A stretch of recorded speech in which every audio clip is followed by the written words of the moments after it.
E nessa aula de hoje você vai ver que para se tornar uma micropigmentadora é preciso treinar. Isso mesmo. E o que significa, né, treinar?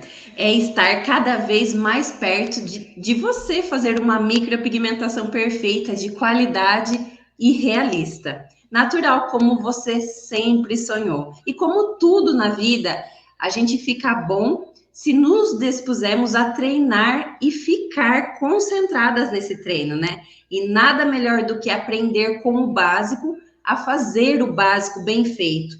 E eu poderia, assim, nessa aula de hoje, treinar em uma pele sintética, mas o que eu quero é que você que está aí me assistindo, que quer iniciar na carreira e não tem como investir no início e não tem condições de comprar um material de qualidade, é possível você treinar no papel EVA mesmo.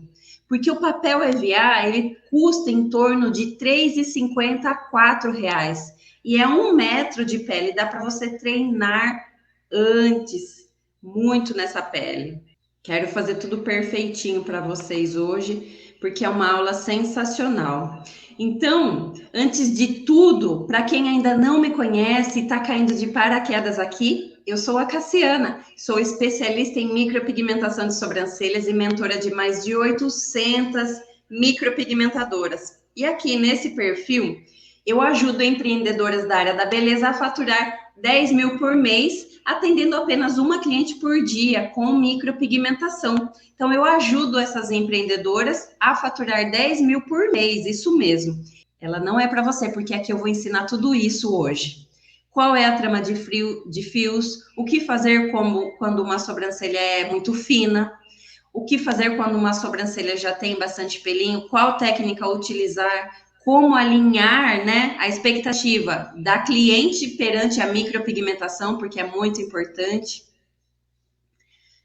Então, essa aula é para quem deseja isso. E eu quero também plantar a semente no seu coração que uma micropigmentadora, quando ela é CLT, ela tem um salário de 1.781. Esse é o cargo de uma micropigmentadora CLT em uma clínica, tá? E aqui embaixo um depoimento de uma aluna MAVE que faturou em apenas um dia de trabalho como micropigmentadora 2.430. O que muita gente não ganha trabalhando 30 dias no mês. Isso é ser uma MAVE, uma micropigmentadora de alto valor, tá?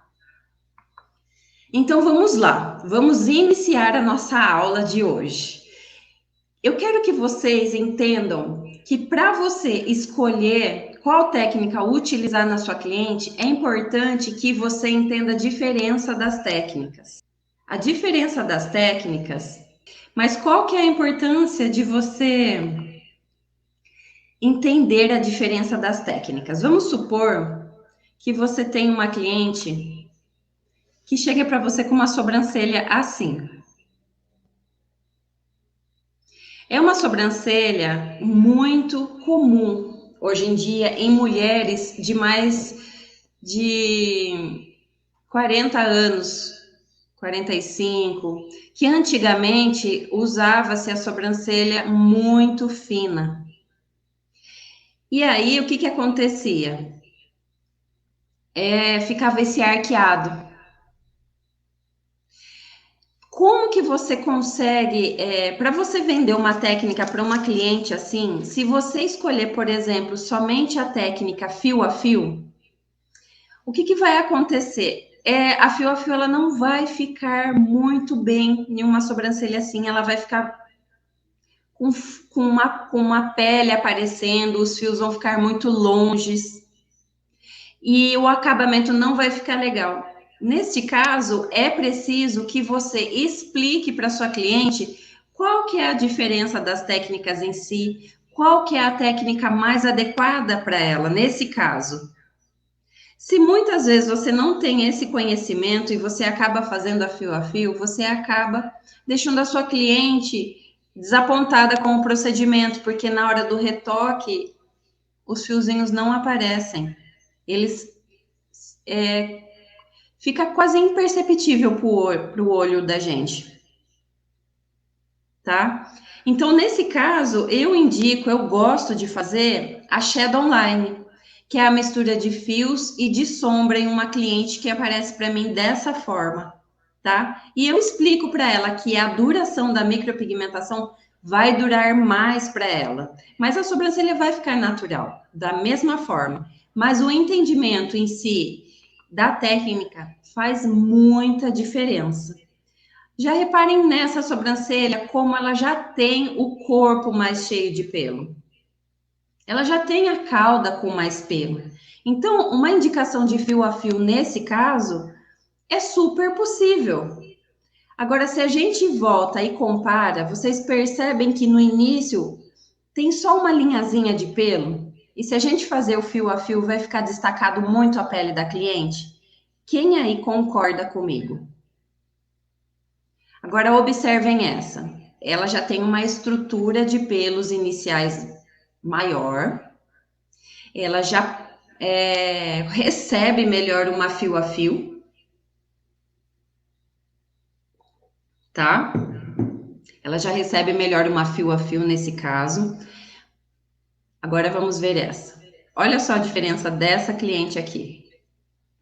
Ela já tem uma estrutura super bonita de sobrancelha.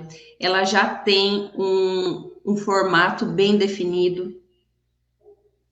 O início falta fiozinhos. Então, é uma sobrancelha que também recebe muito bem a fio, tá?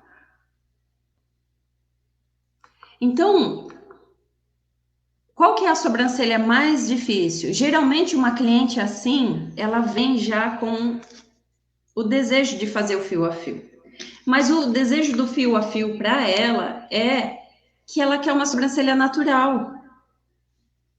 Mas o seu posicionamento é o indicativo de fazer com que ela aceite a técnica mais conveniente para ela nesse caso.